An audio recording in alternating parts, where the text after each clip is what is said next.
boys and girls. My name is Tepa Chang, and welcome back for another video. Today's video is a bit unscheduled, but it's about birthdays, and birthdays don't always fall on Saturdays.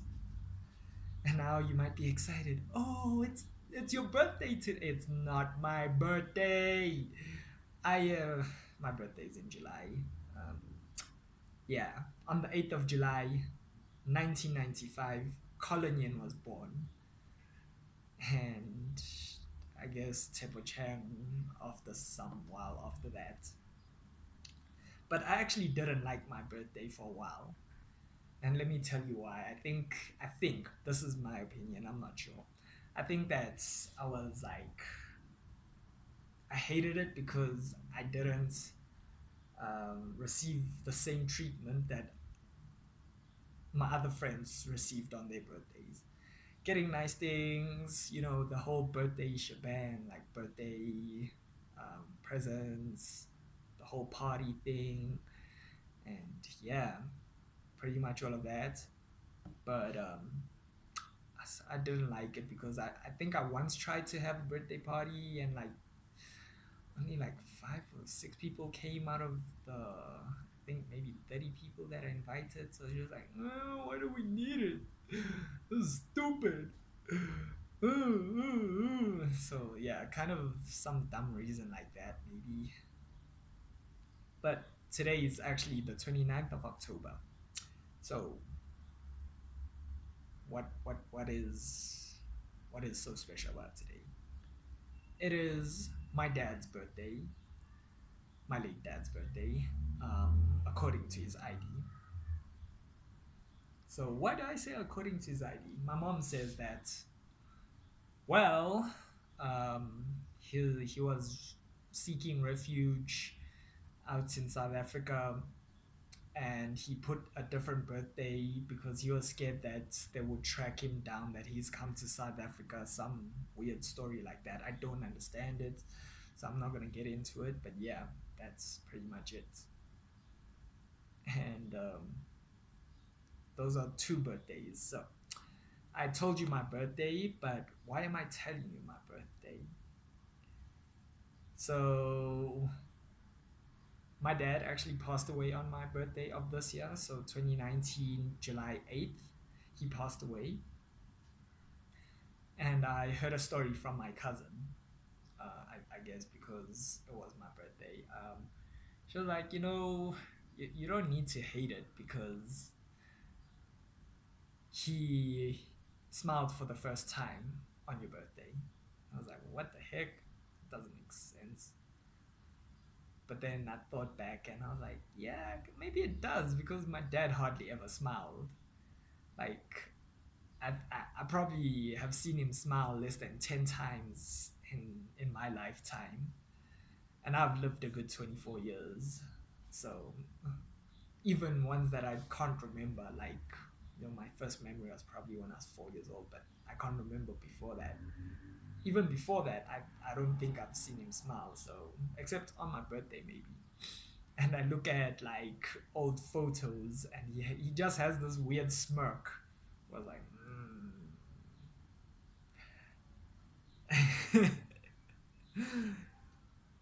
oh man, that's actually, yeah. So that's actually why I'm more open about my birthday right now. I say more open. I'm not fully coming to terms with it. So let me tell you some good things and bad things about my dad. Bad things. My dad was a very racist guy. He didn't like black people, to be honest. Like, I think he despised them. He thought that the Chinese people were like a super race, um, and maybe he has reason to because like Chinese people live for a very long time. Chinese people are smart. Uh, I don't. In my opinion, I think that intelligence is something you're not born with. It's something that can be um, learned, I guess.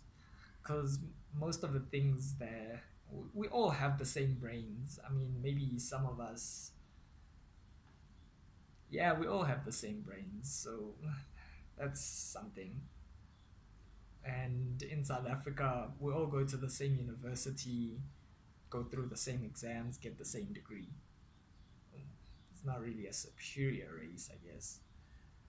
He was also very much a non-believer, so he didn't believe in a lot of things until he saw it, especially like my academics. Did not actually believe that I could make it to university. Made it, boom, showed him. He didn't believe that I could graduate. I barely graduated in time for him to see. And I was like, man, boom. But yeah, by the time like I graduated, he was unable to attend because like he was very disabled, in a lot of pain. But yeah, um, I guess maybe him dying, passing away earlier is actually a good thing instead of passing away now, where I'm a bit more, I guess, successful. Not really. But yeah,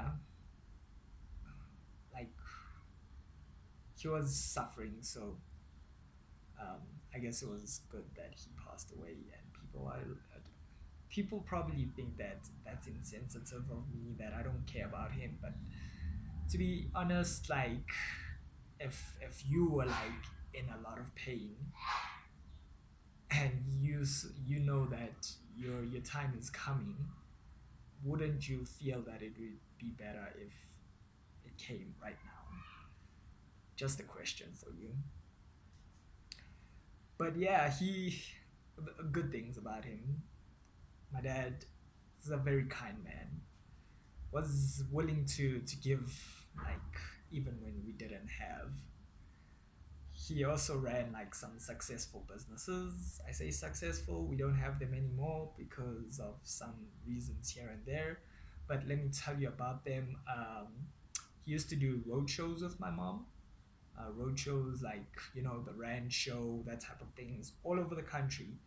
Cape Town, Durban, you name it, Port Elizabeth. Every week, or at least every second week, he'd be out on the road going to one of those. And yeah, that was one of the things. Like that was after he worked like a 9 to 5. He used to be a manager at a butchery, and then he moved on to these businesses. Then he also ran like a flea market, and I was like salesperson there. Um, Also had a restaurant.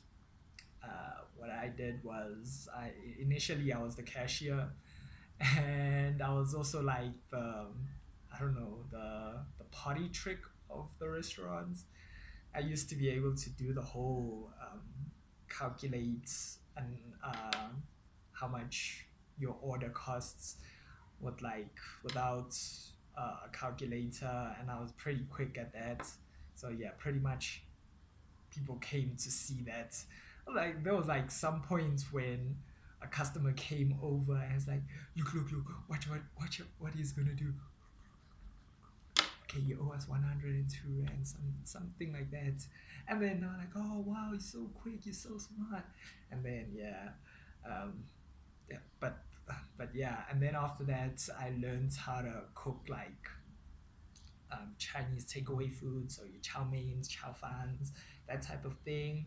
And then came the sushi businesses, because there was two, the current one and the previous one that my mom flopped. And that's where I learned to make sushi as well. I'm not the greatest at all of these things, but yeah, I mean, like, I guess I have better than basic skills in them. And now, my dad didn't leave me with a lot of things. Like, no kind of worthy possessions besides my car and my mom's car and clothing that I'm wearing, I guess. This was his shirt, so yeah, it's cool. It's cool. My dad had swag. Oh, at least that's what my work colleagues say. And yeah, like, but he did leave me with like a lot of educational values, like knowledge on what, like, I mean, it didn't help me.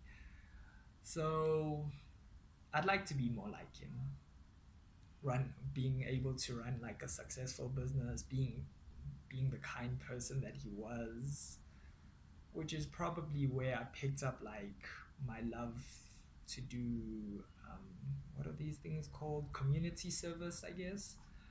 I was a part of the SAPS youth desk at some point, which we did like community service, and yeah, those are the things that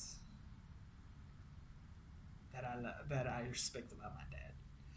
Even though there are like certain things where I butt heads with him that I don't agree with him, but we all have our opinions on certain things. It's about how we grew up. I grew up in a different time than he did, I guess. And yeah, so I actually wrote a poem about him that I recited on his the memorial service that we had for him. And I'm gonna recite it again because I want to show off my poetic skills, poem skills, my artistic side. That titled William Yin. Born in 39 on Mozambican sand, on the 8th of July 2019 came the passing of this man. But today we shall not mourn, rather celebrate his life. William Yin is survived by 2 kids and his wife. On the 8th of July 1995, he smiled. And again, in July of '02, came his second child. Always wearing a shirt, but hardly a tie. He was a kind, but a very serious guy. Hardworking and very disciplined, nothing to him was limited. Always willing to lend a helping hand, even when he did not have the rands. He is a man that this world will miss, and he goes after living a life full of bliss. And yeah, I guess that's what I wanted to talk about today. Uh, you know what else he left me? Being that today is his birthday, it would have been his 80th birthday. So basically, he left me with these jeans, not pants, jeans like um, good DNA that I'm gonna live a very, very long life. Well, him and my gran as well. My gran is like 70 something, which is like a very different, like, yeah, my family is weird. This is a story for a different day. I'm a I'm gonna talk about it on a different day. But yeah, he would have been 80 today.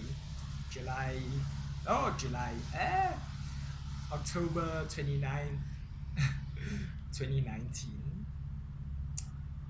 Well, his the birthday that I know of his. And yeah, thank you very much for coming and listening to my talk about my dad. Um, yeah, that's pretty much all I wanted to say. So thank you very much, and until next time, I'm out. Joy Gin.